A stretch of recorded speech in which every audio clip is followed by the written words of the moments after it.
I am Vinnie Tutteridge. Folks, your good intentions have been stolen, but don't worry. I'm here to help you get them back. You may be soft and succulent at the beginning of this process, but hang in there. Before long, you will be lean and mean, guaranteed. Just like the woman on the other mic, you know what it is. It's Friday. And there's no, well, sometimes we do a listener call-in show on Friday. We will do that. But today, we have a luminary. Yeah, this woman, she's... I can't wait to just start digging around with this woman. When I say digging, I do mean digging, because on top of everything else, she's an anthropologist. So I'm sure there's some digging somewhere in the background. But she also works for a company that takes almost as much grief as I do, Weston A. So we'll find out what she does over there. And she has a podcast. I think the podcast is called Wise Traditions Podcast. I could be wrong about that, but she can tell us all about it. Folks, I'm talking about Hilda, Labrada, Gore. Yeah. There she is. Hilda, did I get any of your introduction correct? Absolutely. Oh my gosh. I love that the crowd went wild there, Vinnie. Thank you so much for having me. I do have a caveat. Yeah, there you go. Yeah. They'll keep going wild for you. I appreciate that. But I do have a caveat. I call myself an experiential anthropologist because I don't have a degree in anthropology, but I do love learning from cultures around the world. And I've traveled so much. I figure my degree is kind of in the school of hard knocks, just going around and finding out. Basically, to dive off of what you said, I do make the podcast Wise Traditions for the Weston A. Price Foundation. And you may know this, but Dr. Weston A. Price was this dentist researcher in the 1930s who traveled the world looking for the healthiest people on the planet. And I was like, I want to follow in his footsteps. And so that's what I'm doing by going all over the place and seeing what health traditions can we learn about that are still being held on to today. I'm glad you cleared that up because, sometimes early on in this podcast, like I wouldn't look up the guest and they would say Dr. So-and-so. And then I would get them on and they were a chiropractor.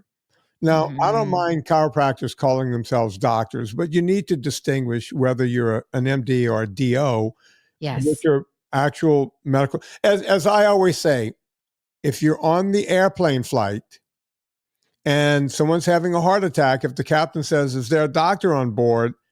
A chiropractor now has to sit on his or her hands, right? They can't get up and do anything. They're not qualified to do that. So I always have people tell me whether they're a PhD or an MD or a DO or a chiropractor, which, by the way, there's one guy that comes on his show. He's a great chiropractor, and he wrote a great book about the heart. God, his name is slipping my mind now. Stephen Hussey. Oh, I know him. Stephen Hussey, sure. Super smart guy, and I'll have him on my show any day of the week. His book is amazing. So I'm not pissing on chiropractors whatsoever. They do a lot of good work out there. But when they hold themselves up as MDs and they're not, that's when I go, come on, dude, you got to tell us. We need to know who you are up front. Yes. But speaking of the heart, did you know that I was born with a birth defect in my heart? No, really? Yeah. So this is kind of what got me going and the interesting and sparking my interest in health and wellness, because I wanted to be as strong and as healthy for as long as possible, and then to help other people do the same. But basically, when I was born, the doctors detected a heart murmur. So there was a hole between the lower two ventricles, and the doctors are like, oh my gosh, this isn't good. Babies with this condition are called blue babies because the blood doesn't oxygenate properly. Right. And so I had open heart surgery like Stephen Hussey. He had his maybe after a heart attack or something, or he had a heart attack. For me, I had open heart surgery when I was 9 years old, Vinnie. Wow. So it was very scary, but it also made me want to stay healthy so I could stay as far away from hospitals as possible, because I was like, this is not fun. This is scary. I didn't like it. And so the rest is history, as they say. Well, that's what this podcast is all about. Listen, we can, people think, oh, I can abuse my body and then go, and at some point there'll be a drug to fix it, or I'll end up in the hospital and fix it. We're not a car, right? We're not mechanical. And, if you end up in the hospital with a heart attack, there's a good chance you can die if you're having a heart attack on the way to the hospital. I'm a 2-time cancer survivor. I hate Oh, using that term survivor, yeah. but so people go, "Oh, you hate doctors," and I'm saying, no, doctors have literally saved my life twice, Yes. and I love doctors. When I've had broken legs, broken arms, I played football through college. I've broken a lot of things. Doctors have fixed me. I have Mm-hmm. nothing against doctors. What I'm trying to tell everyone is you don't want to be on a first name basis with your doctor. That is not a healthy way to live, Yes. right? And I feel that that's where we are now. It's really true. We've outsourced our health on so many levels. We think everybody with the white coats and the alphabet soup after their name are worthy of our respect. Have they studied? Yes. Do they know us as well as we know ourselves? No. And so this is where I would actually caution people not to outsource their health to either allopathic or naturopathic doctors. In other words, the tracks are very similar, they're parallel. In the allopathic model, they'll give you prescriptions. If you've got, they think a bacterial or a viral infection, they'll, dole out the prescription. On the other side, they'll give you supplements or protocols. And it's fine to find a guide or someone you trust in, but the first person you need to check in with, I think, is yourself, actually. And this is one thing I learned on my travels, Vinny. When I was in Australia, this Aboriginal woman told me, we have a custom in our culture, she said, of didgeridoo. And I was like, oh, the didgeridoo? No, she wasn't, she wasn't talking about an instrument. She was like, didgeridoo, it means deep listening and being still to hear either what your intuition is telling you or what your ancestors have to say or God, or your deepest knowing, and I was like, we would all do well to stop and listen and check in to see what's going on. First and foremost, the body is on our side, designed beautifully by God. And I think the body actually communicates to us sometimes in a whisper. Like if you have a small rash, it's like, hey, something's wrong, you're reacting. But it'll scream if we don't pay attention. Like we can cover that rash with, some kind of cortisol cream or something like that. But eventually the body's like trying to get rid of something. It's trying to expel something. And sooner or later, you may find that you have digestive issues and other things going on because you're kind of covering the symptom with a Band-Aid and you're not listening to what your body's trying to tell you. Yeah, a buddy of mine, you may know who this guy is, Pete Evans, who is from, Yes. I want to say Australia. He's, Yeah. as they call him, a presenter. And he did a movie back in 2017 that came out right before my movie, Fat, a Documentary. His was called The Magic Pill. Yes. And you may remember in The Magic Pill, he followed some of the Aboriginals or is it Aborigines? How do you say it? I don't want to be an ignorant person of my own. I actually like Aboriginals because it has the word original in it, Original in it. I don't know the correct saying for this group of people, but they live in Australia, and they're the original people who were there before the British started sending prisoners to that island to, banish them to this horrible place, right? So these Aboriginals are there. And in the movie, they're looking at current day Aborigines, right? And these Mhm. women, like everyone is fat. Everyone is morbidly obese. They have disease. They have everything else. And they have all these problems. So Pete Evans in the group, if I remember the movie correctly, they go in and they start teaching them how to eat the food that they're, just meat, more meat. Like they're not eating chips and sodas anymore and all this stuff. And the older ones, the ones that are even just 60 years old, they're going, oh wait, this is the way we ate as kids. What happened? Like these people live in the outback, right? You hear about the outback, where wolf took your baby, the dingo took your baby, and all this. All right, these people live that very simple lifestyle. Am I wrong about that, Hilda? No, you're exactly right. They were living beautifully in concert with their traditions. But then, just like what happened in the United States, Native Americans were displaced and put on these reservations, and they were removed not only from their land, but some of their traditions. They were kind of almost trying to inculcate them with new ideas through education and so forth, and shifting things. I actually went when I was in Australia in 2019, Vinny. I went to a town called Manangrita, and it wasn't easy to get there, but it was a little bit like a Native American reservation in that the Aboriginal people were taken from their original lands and brought over to this place. It was one of the most depressing places I've ever been in my entire life. I could feel this like spirit of heaviness and depression among the people. They Yeah. literally had only one grocery store which wouldn't be bad, except it was all this like processed food, those little colored drinks. It was just a mess. And then next to it was a place called the Hasty Tasty, if that tells you anything. It was like a 7-Eleven. And it was just so sad. I'll never forget going into the 7-Eleven because I was kind of hungry. And I was like, well, I just got to eat whatever I can find here. I didn't have a fishing rod with me. So I was like, I'll just eat whatever they have. I got some fish and chips and this little Hasty Tasty. And the girl said to me, you're not from around here, are you? I was like, no, obviously, I was not from around there. And then she said, almost something like, why in the world did you come here? Why didn't you go someplace nice? And I was like, I mean, she could feel also the oppressive spirit. They know where they Yes. are, right? Yes. They were people that used to be hale and hearty. Dr. Price, the man I mentioned at the top, who was a researcher and dentist in the 1930s, when he went to Australia, he said, these people have the most keen eyesight, the best throwing arms. He saw them throwing spears yards and yards of distance and hitting the target of the prey they were trying to catch. Like he was marveling at their ability to see the stars. And this was because he found indigenous people groups that were still eating according to their wise traditions. And these are traditions that now people, not just the indigenous people, all of us have been separated from, unfortunately. Right. And these women are, like I said, 60-year-olds in 2017. They were born in the late 1950s, early 1960s. They're about my age. I'm 62. And they're going, oh, yeah, we remember eating red meat and fish and all of these different dishes. And then it was all gone, right? They're all at I guess, I didn't know, they didn't mention that in the movie, but Hasty Tasty. I mean, but listen, I mean, in this country, I grew up in the swamps of Louisiana. I grew up on a bayou. And, my family I was the first generation that went to college. Well, my mom and dad, I'm lying. My mom and dad went to college, but it was very unusual for the generation before me to go to college. My mom and dad went, and it was like a struggle for them to go, right? They were just poor Italians living in the swamp. Mm. And now my parents were like, all of our kids will be educated and go to nice schools and the whole thing.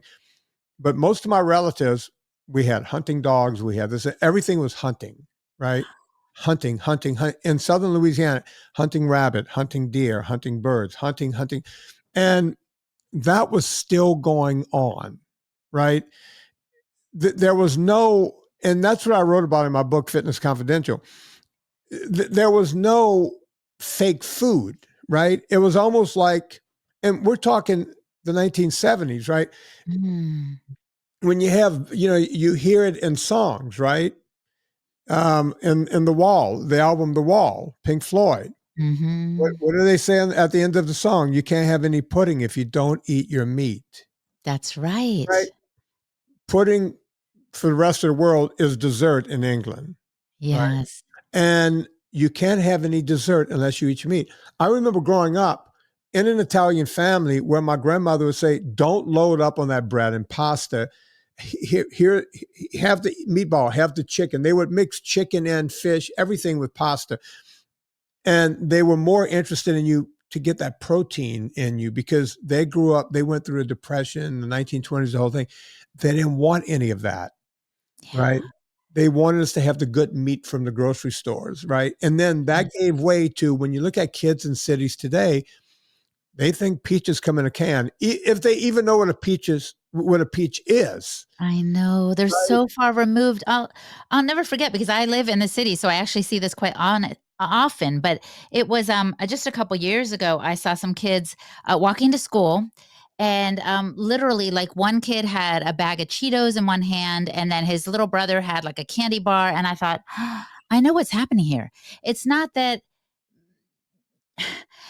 their parents are intentionally, trying to deprive them of important nutrients. It's because everyone's been removed. Hunting's probably prohibited in the city where I live, actually. And so the parent gave him a couple dollars and said, grab something to eat on your way to school. They didn't want him to go to school with an empty stomach. But these traditions, like you said, Vinnie, are actually not that far removed from those who are further from kind of our education that's steering people the wrong way. I also was in Peru a few years ago, and when I was with the kids in the highlands outside of Cusco, I got to go to these mountains and meet with these small elementary school children of Quechua or Quechua extraction. They spoke Quechua in addition to Spanish.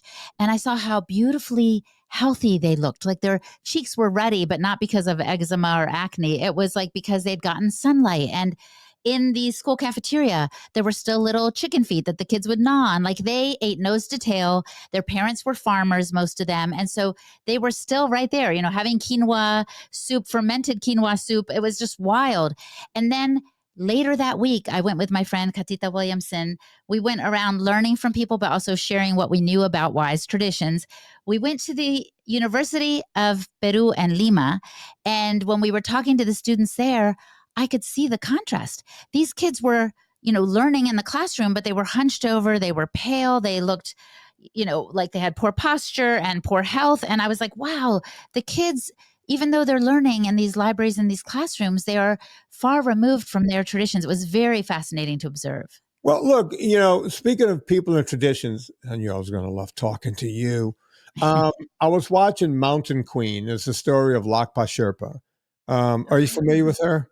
No. Lhakpa, she is the only female in history to summit Mount Everest 10 times. Wow. And she's an athlete beyond athletic, right? And, the Sherpa people are, when you talk about indigenous people being special, they have, they're mountain goats they're the mountain goat of the human beings, right? Mm-hmm. Their hematocrit levels are off the charts. They can climb almost without without acclimating, just go to 21,000 feet, no acclimation, just go right up, right? And their hematocrit level will handle that. Well, she started working high on Mount Everest, right? And started summiting and then moved to the United States. And the reason I'm bringing her up is even after she moved to the United States, she worked at a Whole Foods, behind the meat counter somewhere, making, no car, no nothing, traveling by bus. One of the greatest athletes in the world. She gets on a bus every day and has a menial job. But she has 2 daughters, and her daughters are Americanized. And so you're looking in the movie, everyone else is trying to see if she's going to get to her 10 summits. Well, I know the end of the movie. It's like watching the Poseidon, or not the Poseidon, what's the one where Titanic. You know how it ends? Yes. I know Lhakpa's story because I've been into mountaineering my entire life. So I know she goes 10 times, but I'm watching her kids who are Americanized, and they're with the phone on the phone, with the phone on the phone, touching the phone and eating crap and the whole thing. And she's going, I wish my daughters were more. See, even having your mom be that person, right? Yeah. You can't stop what's going on in this country, right? Right. Her daughters are like disassociating with their mom, right? At the end, they do a big love fest of they all kind of come around. Okay, thanks Netflix was giving us the Hallmark ending, but we know in real life it wasn't that Hallmarky, right? Right. But they're Hey. living in this hell. Go on. Yeah. Well, no, I just heard you say when you started telling me about this Sherpa woman, something about how special the indigenous people are. I want to say this. Even though, Vinnie, we're all living in this modern world with our cell phones and our technology here that's letting us even have this conversation, we can still live like our indigenous ancestors. We can still live in a way in harmony with nature, with our circadian rhythm, in a way that nourishes us deeply and much more profoundly than any virtual entertainment or fast food can do. And I consider all of that, by the way, part of our diet. It's not just what we consume and what goes into our digestive tract, it's the information we get from videos, from TikTok, from books that we read, from the people around us. It's all informing who we are. So I suggest, like the foundation does as well, the Weston A Foundation, that people look to the past to regain the good health that is their birthright. And I can share a few of the ideas that the foundation offers and that I do too that will help us live ancestrally in a modern world. Hang on to that thought. We're going to come right back to that. But first, I need to tell you guys about purevitaminclub.com. Now, why can I talk about this company the way I talk about it? Well, because I own the company. I started the company from scratch because after my first round of chemo back in 2007, I looked around at everything that went into my body. I couldn't believe that I even got cancer. And when I would look at my vitamins, I would see things like titanium dioxide and magnesium stearate and psyllium and just different things that shouldn't be in vitamins, right? I mean, titanium dioxide, even in nanoparticles, can cause colon cancer. Come on, folks. You're taking vitamins to be healthy. The other thing I found out is that they're not giving you the best version of the vitamins. You want to take methylated B vitamins. They don't give you that. And when you buy even the high-end stuff, you're not getting the good stuff. They're cutting costs. Well, guess what? At purevitaminclub.com, we do not have bean counters. I started this company with my own money. That's right. And I'm the only bean counter here. And guess what I don't do? I don't count beans. I put out the best possible vitamins on the planet. So if you want the best possible vitamins ever made at the lowest price, go to purevitaminclub.com right now and get everything from multicaps to ultra salt. And look, the Badwater 135 is coming up in about 10 weeks. People are buying my ultra salt like there's no tomorrow. It's the hottest rates on the planet. They start and there's over 120 degrees when they're out there. What are they taking to hydrate? They're taking ultra salt along with their water. So go check out purevitaminclub.com. We're talking about the lady who does a podcast on that Weston A. Price Foundation site, Wise Traditions podcast. We're talking to Hilda, Labrada, Gore. Hilda, what are the things that you guys, go back into what you were talking about just a minute ago? I will. So I wanted to touch base on how we can live in our modern worlds more ancestrally, how we can nourish ourselves deeply on all the levels. And I'll start with the Weston A. Price Foundation.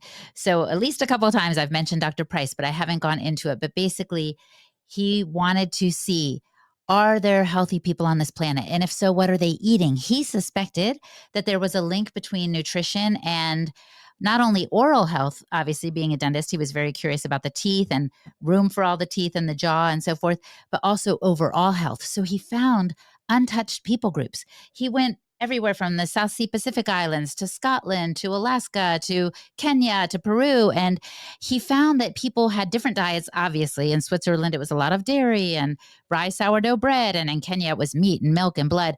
All the diets were different, but they had things in common. They were all the healthy people were eating local, organic, seasonal, traditional foods. So they were eating what was available to them there and single ingredient foods. In other words, they didn't have to look for the ingredient list and all the weird things in there because they didn't have a list. It was just the meat and the milk and the blood and the bread that they had made themselves. So he wrote a book called Nutrition and Physical Degeneration to encourage people.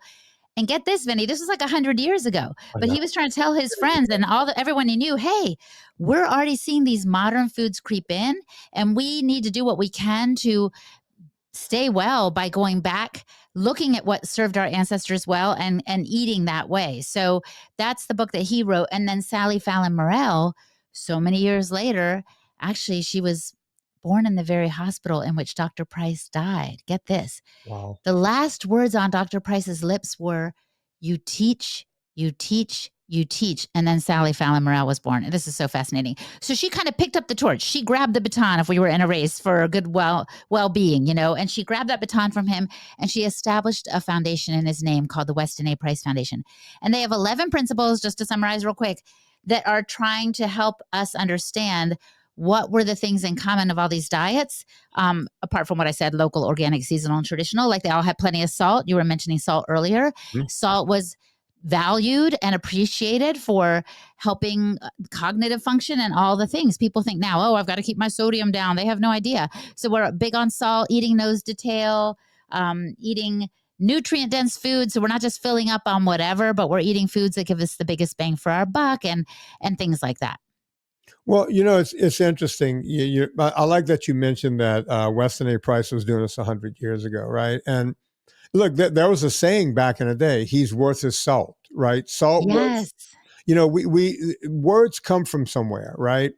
And we've lost that, and it's like people don't wonder where words come from. But when people, "He's worth his salt," that meant something, right? Not anymore. Right. They tell you, and I just did a whole podcast on hydration and sodium and salt.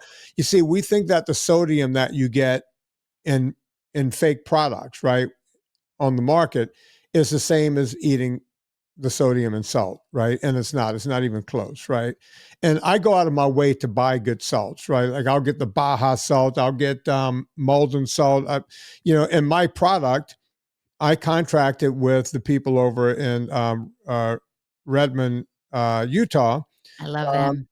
yeah, but we use them in my product. Two of my products, my ultra fat food, I make a fat product, and my ultra salt, both use their salt in the product because it's one of the top salts on the planet, and it's right here in the United States. And I'm not saying that because we use it. Right. The other one that's in North America is, like I mentioned, Baja salt, right? Yes. It's got almost, or maybe a few more nutrients even than the 60 or 80 that's in. I know more about salt than most people know. I see Right? that you do. Right? And I was just thinking, it's not just food that's ultra processed. So our salt has been like kind of stripped of its trace minerals, if it had any to begin with. It depends on where it came from, of course. And then we add some anti-caking agents so it pours easily. And we've kind of messed it up just like all the regular food. So what you want to do is find well-sourced salt. What I like about Redmond, actually, it comes from a mine. So it's like this dry seabed that's been underground for the longest time. So there's no microplastics in it. I mean, yeah, we could go on and on about salt, but there's just the same thing with beef or chicken. Like you need to find the best source possible. And this is actually one thing I like about the Weston A. Price Foundation. So they help people find local farms and sources of real food. They've got chapters all around the world. People can just go to the website, westonaprice.org. And I'm not paid to say this, by the way. I'm just telling you what's helped me. And you look and see if there's a chapter leader near your city and say, hey, where can I find real food? And they will send you a list that will include farmers markets, of course, but also local farms that are doing things the regenerative way. And so this means that their cows are not, shot up with antibiotics or growth hormone, or, you're not getting some mix of cows in your hamburger meat, except for the cows from that farm. It's crazy what's happened in the industry. So to get well, I think we need to be intentional in a way that our ancestors maybe didn't have to worry about. Yeah, it's funny. I was just looking to see if I could find it. I was going to hold it up on the camera. I've actually been down in the salt mines at Redlands, below the Ah, earth where it comes from. I actually know the people because yes. a girl that I grew up with on the bayou, name is Leslie. She moved to Salina, Utah, which is right next to Redmond, Utah. It's right there on the 70, just a mile away, the Uh-huh. two towns, right? And I remember going there back in the 80s and 90s to visit Leslie and her husband. And they only had Redmond salt on all the tables, and everyone just lauded the salt because it tasted so much different, right? And then when I had to do my own company and I had to find the best salt in the world, I was like, well, I think I know where it is. And Yes. I went straight to Redmond and cut a deal with those guys, and they took me down to the mines. I have big rock salts that I took out of that mine here in the house, and That's so I'll look at fun. them every now and again. That's how much I believe in salt. You mentioned 100 years ago with Weston A. Price, but if you go back probably 50 years before him, I'm going to say to 1863, Hmm. that's when William Banting wrote the letter of corpulence, the letter on corpulence, right? Explaining Yes. how one man lost weight, right? It was just one man. It was an in-one experiment. He's going, look, all I did was cut out bread and pasta and processed foods, Yep. and the weight all just melted off, right? It's Yep. it's so crazy as to how simple it is to do, right? Yet we Agreed. turn it into everyone wants to turn everything into a diet, and I get it. Everyone wants to get paid, right? They want to turn everything, oh, Mm. you got to do my diet, or do this, and you'll lose weight. If you just follow what Weston A. Price is talking about, you can get rid of a lot of your diseases and a lot of your problems. I'm going to send you a copy for free because we charge $10 for it now. I wrote, I'll tell you how it went. I wrote a book called Fitness Confidential, Uh-huh. and the book became a wild success, like beyond my wildest dreams. Wow. It changed my life, right, in ways you can't imagine. And the book is now 12 or 13 years old. It still sells. Mm. There's still a market out there picking up this book. Well, I realized about a year or two after the book came out, when the big money was being made on the book and my life was changing overnight, I woke up one night in a cold sweat and I said, okay, I, I wrote this book. I wrote it. You know how they say dance as if no one will ever see you dance? Yes. I wrote a book that I didn't think anyone was going to read. Oh. And then it spent like a year and a half at the top of Amazon and just Wow. went nuts. And I woke up in a cold sweat and I said, I wrote about what was wrong and I forgot to tell people what to do. Mm. I didn't give a prescription in the book. So the next day I woke up and I pulled out a pen. Believe it or not, I'll show you one right here. I write in fountain pens. I wrote my book Wow. in fountain pen, right? Ah. Um, because with fountain pens, you have to pay attention. Right? Mm-hmm. You have to be deliberate when you're writing, right? There's no, let me erase that, let me go back, right? You're writing. Mm-hmm. And I wrote my entire book with a fountain pen.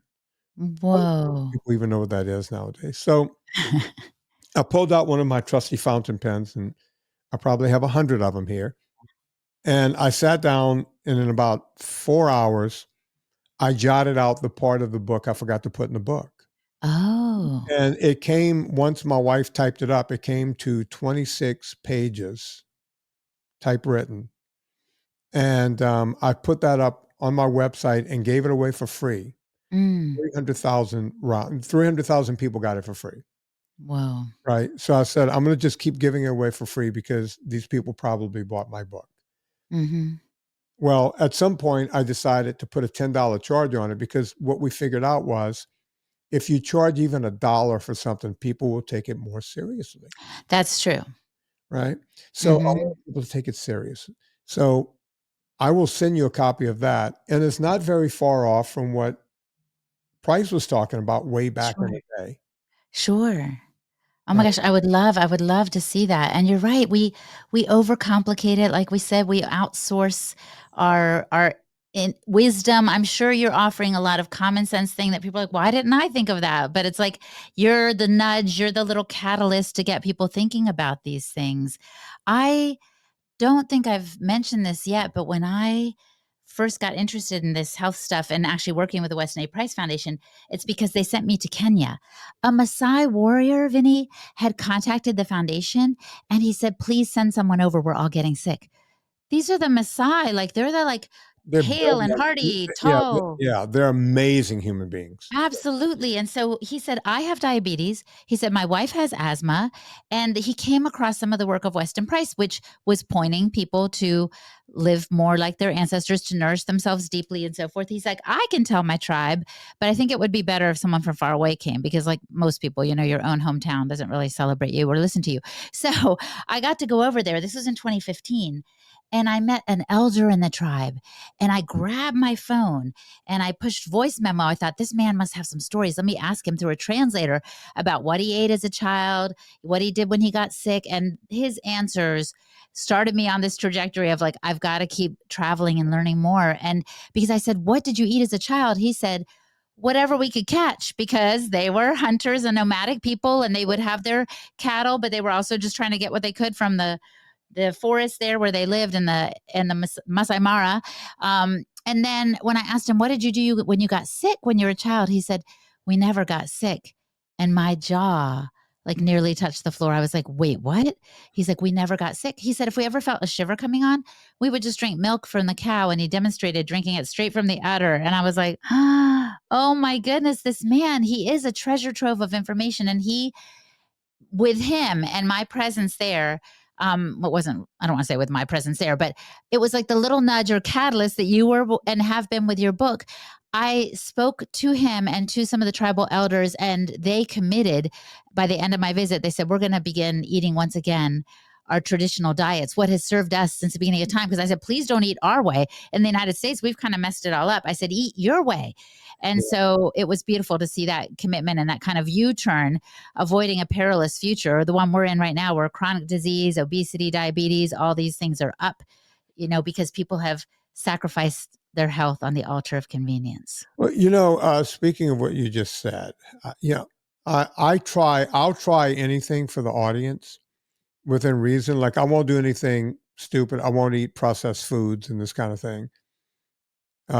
I've been a one ingredient food eater for so long. It's not, I've been into this health game my entire life. Nice. And I noticed when I moved from California, my wife and I were out in California for 31 years. We moved to Central Virginia right before the pandemic. Mm. And I noticed every spring, I don't get allergies. I'm not an allergy person at all.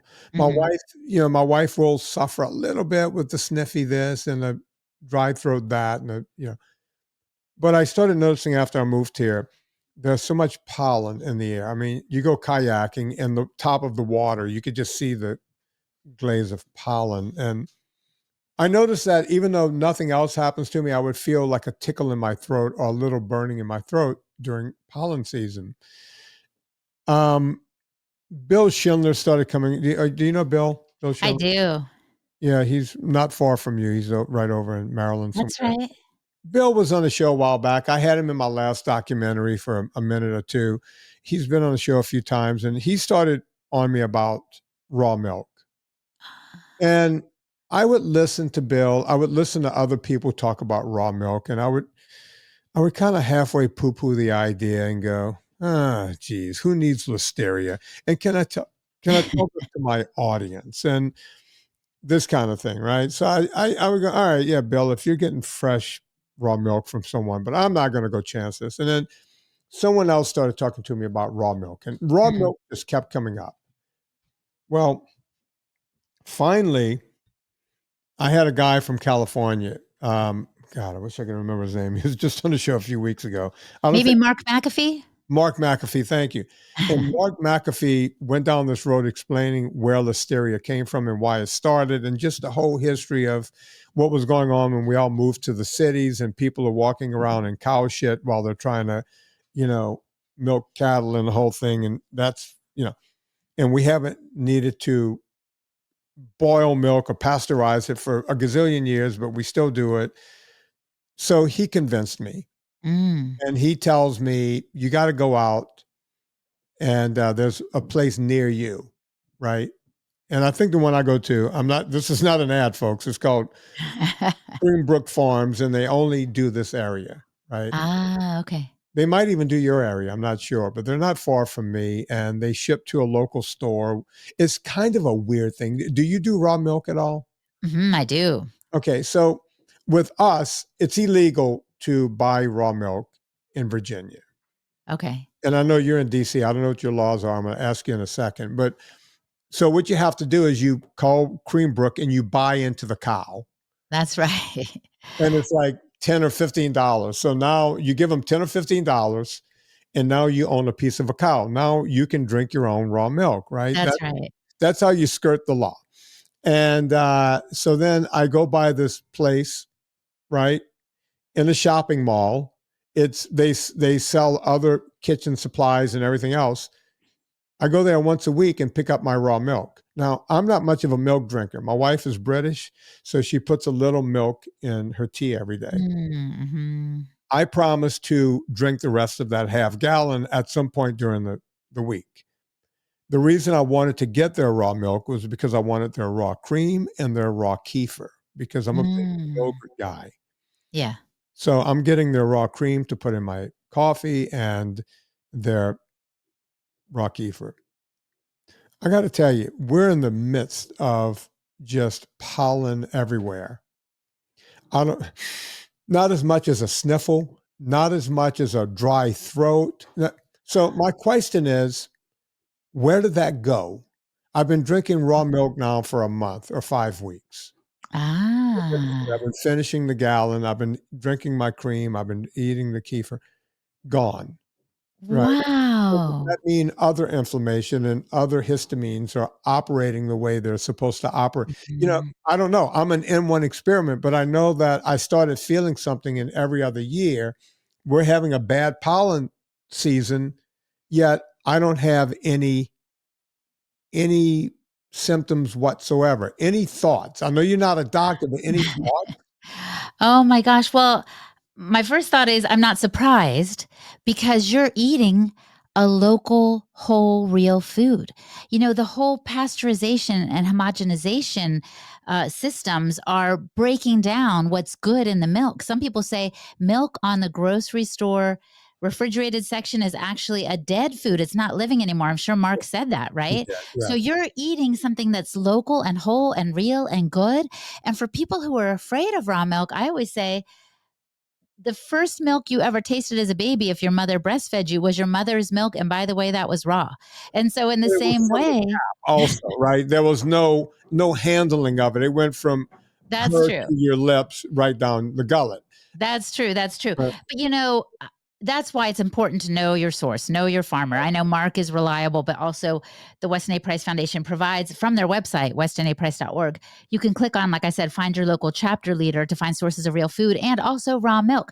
So, in terms of the law in DC, Vinnie, I have to be honest with you, I don't even know what the law is, but because I don't know if it's illegal only to sell it. So, I buy it from farmers in Pennsylvania. It gets delivered to Maryland where I pick it up and I bring it into DC. I don't know if that's breaking the law or not, but if someone wants to do a citizen's arrest, that's fine. To me, it's worth it because I think the raw milk is a wonderful, complete food and I drink it every day. That's the truth of it. Yeah, I'm back to drinking milk again. And the other thing is, back whenever I would, because I don't like to waste food. And like I said, I'm not a big milk drinker, but my wife would buy enough to put in her tea every day because that's what we couldn't do. Hmm.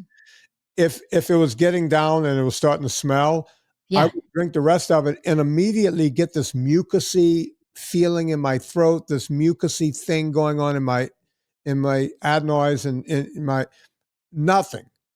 Nothing. I'm finishing off a half a gallon of milk. I get two things of kefir. Nothing. My Wow. digestive system is feeling even better. Just all the way around, just a feeling of well-being. And this is not an ad, folks, because Creambrook cannot deliver to you guys. And I know there's a guy right now in Pennsylvania. I don't know if you've been following the story.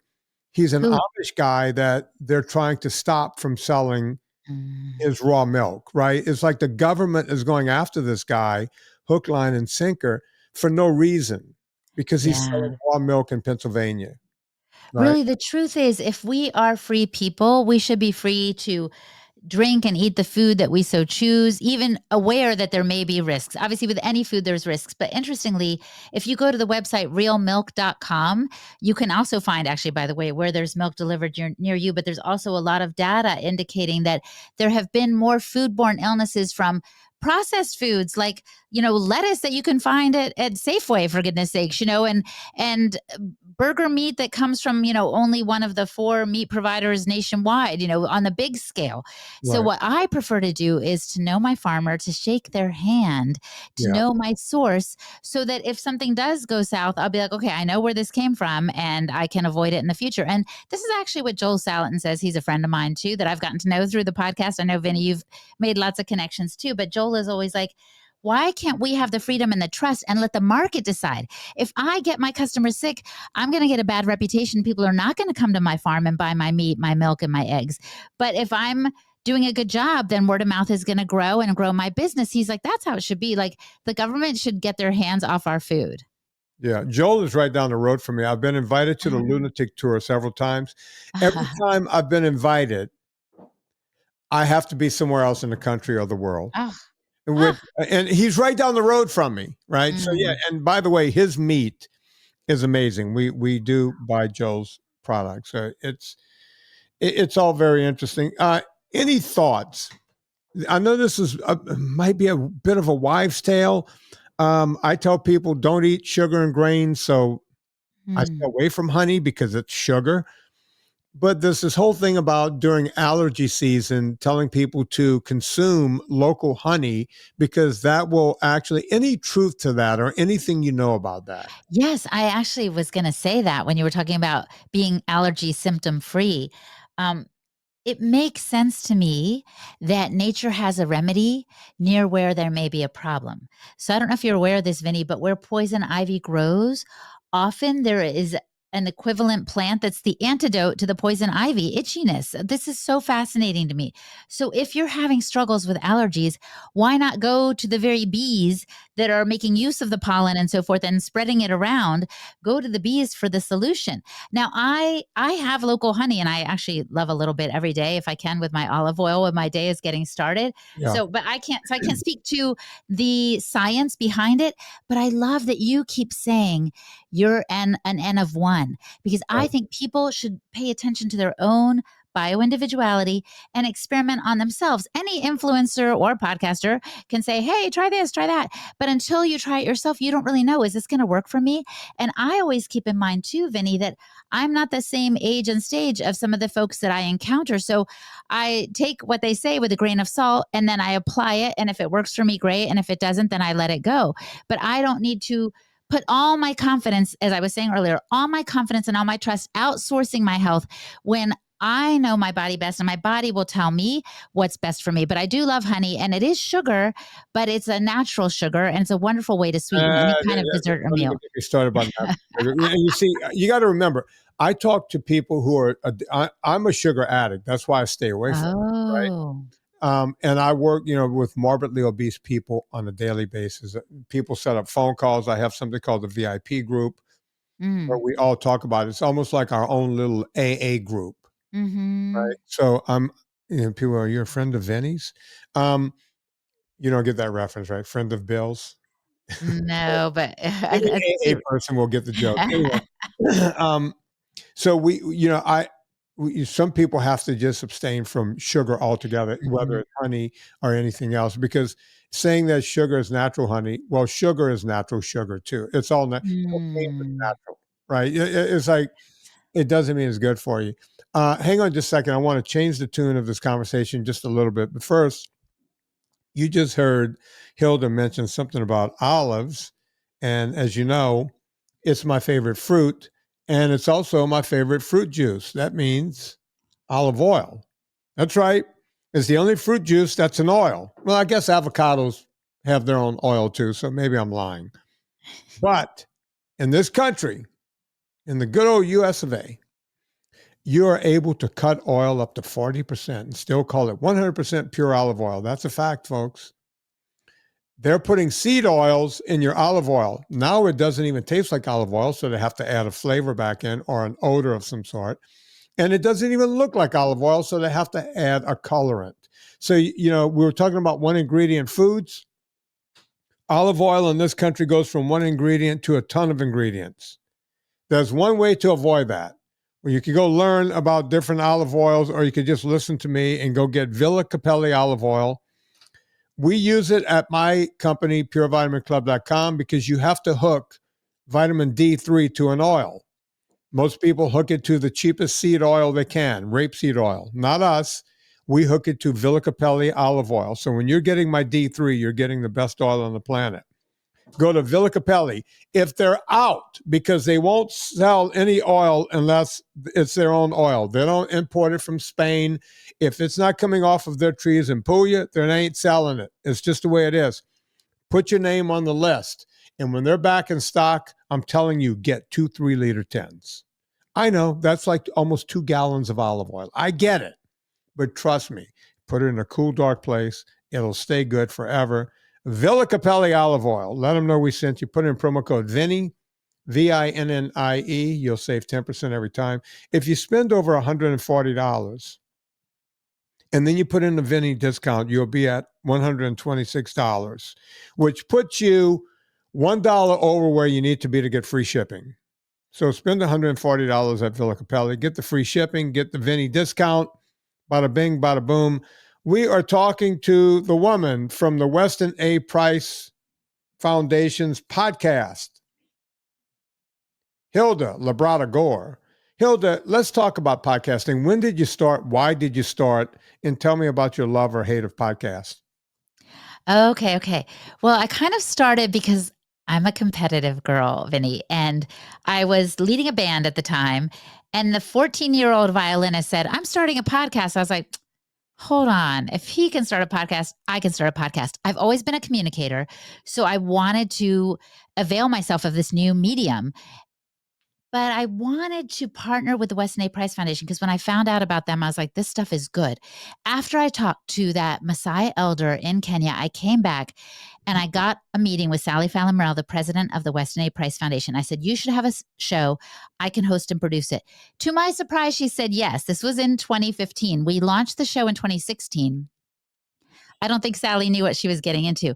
The cool thing is, Vinnie, the Wise Traditions podcast now consistently appears in the top 150 of health and fitness podcasts on the Apple Podcast charts because the content is so good. In the early days, it sounded like I was recording in a bathroom, like it was not Right. cute, but the content was still so good. I've interviewed Dr. Tom Cowan and Natasha Kimmel McBride. I started with the heavy hitters, Joel Salatin, and I've interviewed Bruce Lipton and Zach Bush and so many luminaries, like you said at the start of this show, that it's been an amazing, phenomenal ride. And the coolest thing to me is because the foundation is about food, farming, and the healing arts, we can cover a broad range of topics. So it's not just food, it's regenerative farming, like I said, agriculture, but also alternative ways of healing. We've talked about biofield tuning with a tuning fork. And recently I interviewed the Beagleson brothers, whose father wrote a book about holographic blood. Like this Wow. stuff is fascinating. And I just feel like I have the privilege of being in the front row seat of like a university class on alternative and ancestral health 101. And I'm just loving every bit of it. And apparently the audience is too. Yeah, I feel that way about my Friday show because I've been bringing people like you, and I'm learning something on every single Friday show. It's my favorite show to do. Yeah. And that's the cool thing about podcast. I had I had three doctors around my dinner table on Saturday night. One was a professor of economics, and the other two were MDs. One was an MD, but also an epidemiological doctor here at the university. And we're having this conversation, and I can always rattle stuff off from the top of my head. Right. I don't have to go Google, as they say. I'm not sitting at my own table Googling things. Right. Yeah. And I want to learn from smart people way smarter than me.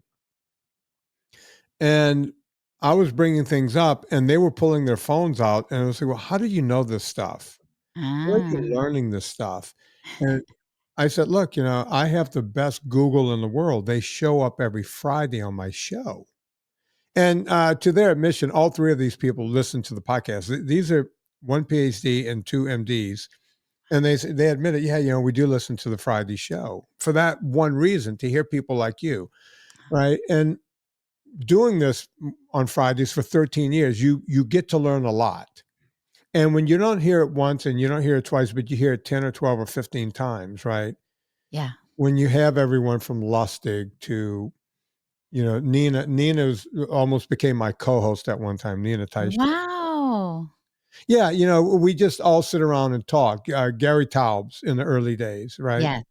And by the way, both of those people, along with Bill Schindler, I think Nina and Taubes have been in three of my documentaries. Wow. Three of the four, maybe. Yeah, three of the four. That's fabulous. Oh, they're wonderful people. You're right. I do want to answer your question about what I don't like. I think it's more work than people think. Actually, you think, oh, the person just grabs a microphone and get going. No, I mean, I do, my research. You've got to contact the guests. There's like a lot of bits and pieces, and this is why, actually, for a while, I was a podcast coach, Vinnie, and I told people do seasons, give yourself a break because, like you, I've been week in, week out, putting out episodes, and it's a lot to never miss a Monday, and I haven't in 10 years, which is fabulous, but it's a lot of work. So I say, if you can, do your show in seasons. So just like, Game of Thrones or something, you got season 1, take a break for the summer, do some other stuff, come back, do season 2. It gives you a chance to build up your repertoire because most people do podcasts as a hobby. And for me, the hobby has turned it into a jobby, but I do love it, but it is some work for sure. Yeah, it never ends. Now, let me ask you this. Let's say your podcast ended up on Christmas Day. Do you do a podcast? Oh, well, I release them. I prep them ahead of time. So they release every Monday. Yeah, no matter Every what. Monday, no matter what. Yep. You're like we are. People go, wow, you put one out on New Year's Eve and, you put one out on Christmas Eve and it doesn't matter. Yep. 3 times a week, it does not matter. The holidays, everything. When everyone takes a break, ours just keep coming out, keep coming That's out. Keep right. coming That's out. right. And And it's helpful. It's a resource for everyone. Like you said, your two MDs and the PhD, like everybody. And this is what I love too, actually, particularly about the work I do for the Weston A. Price Foundation, though, like I said, on my own, I'm like Dora the Explorer. I'm like, let me see who is out there still. I'm learning from all these people. But most of the wisdom I learn can be tapped whether you have, all the education in the world or none whatsoever, because living is an education, right? And so that's why personally I talk about, getting plenty of sunshine, which our ancestors did. People forget that natural light is nourishment too. It's like a multivitamin in the sky, and prioritizing sleep and even shivers. I talk about it, experiencing the environment to stimulate your mitochondria. So there's just so much I've learned that comprises well-being. This is one reason I go by Holistic Hilda too. But my favorite thing, Vinnie, like I'm saying, is that it's all very accessible. The only thing of my, what I call 6 ancestral secrets that costs anything is food. And that is worth every penny, because if you invest, like you were talking about the olive oil, if people invest in the best, they're not going to have to see the doctor because they're so nourished. You only go to the doctor if you're sick, right? But if you're well nourished, you're paying your, farmer instead of your doctor. It's a wonderful, wonderful system for your body and for your well-being, and actually for the local economy too. we will make that the final word. By the way, folks, she's had all of those great people in her podcast, but she's never had me, which is a problem. Hey, It's, I'll work on it, Vinnie. I'll work on it. I'm not in charge. I'm just making it for I the know. foundation. But I'll And work by the on way, folks, I shouldn't have done that to you, because Hilda is not in charge. I'm probably not of the ilk that can end up on Weston A. Price's podcast, but who cares? Well, I care because it won't hold me on. Let's see. We'll do what we can, Vinnie. We'll do what we can. Have you had Nina on? Mm-hmm. Oh, so have you had Zoe Harcombe? Yes. Yeah. Have you had Gary Taubes? Has he been on? No, we have not had Gary. Okay, so all right, me and Gary, we're in a club ourselves. Okay, good. Because those are my 3 favorite guests. Yeah. Oh, okay. Zoe comes on whenever I can get her on. Like, I have regulars that come on over. Have you ever had Dr. Tim Noakes? Yes. He's another one of my favorites. He's wonderful. All the people you've mentioned are wonderful. I'm sure Gary's wonderful and you're wonderful. By the way, if someone's listening right now and they're like, I haven't been on the show either, it's like, no, of course, everyone's got something Gary to share. and I are not as wonderful as Nina and Zoe because we've not been on the show. I'm going to write to Tim Noakes after this and go, dude, you've been on and I haven't. He's been, God, like in the early shows, Tim would come on like once every 3rd month. And when he was going through the trial, remember the big trial? I do. Trial? He had a podcast at the time. I went on and started co-hosting his podcast. I ran his podcast while he was going through the trials. Wow. Yeah, we all go way back in this podcast game. That's so cool. Yeah, I love those guys. Hang on, you got to hang on because we have to upload this thing. Folks, you know what to do. We all go shopping on Amazon. Before you go to Amazon, go to VinnieTortorich.com, click through the banner. It puts a little coal on the fire, gets my train down the track. We're able to keep this show free for a gazillion years in a row. Rate and review the podcast. And most off, go listen to Wise Traditions podcast. That is Hilda Labrada Gore's podcast. I've listened to a few episodes. Is excellent. Yeah, they won't have me on, but that's okay. If you guys want to hear me, you can come right here and listen to my muddly voice over here. So, on behalf of Hilda Labrada Gore, my name is Vinnie Tortorich. Put life into living and do it with enthusiasm.